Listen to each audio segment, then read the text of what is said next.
Tamamen sevgi, aşık adam sevgisini görmedi düz olsun. Çek nefes ki senin etri her çeneden olsun.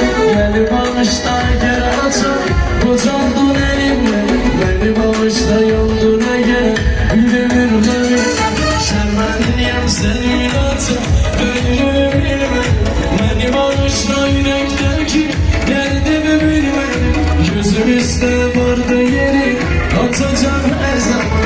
Bu dünyada acaba gel, ben sen hobi, sen hiç gel.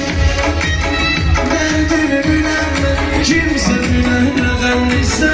Doğrusuna, başlarım gece gitti. Atacağım başımı, merhaba olan aşkı seni. Hem de gözyaşımı, merhaba olan aşkı seni. Hem de gözyaşımı. Başıma yine bir tükürü dünyaya verme. Bu yerdeki güzeller içinde hiç gözüme sana tozuma.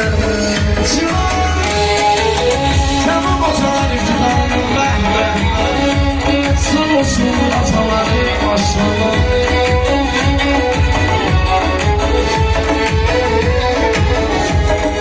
Altı zeytan başıma yine bir tükürü dünyaya verme.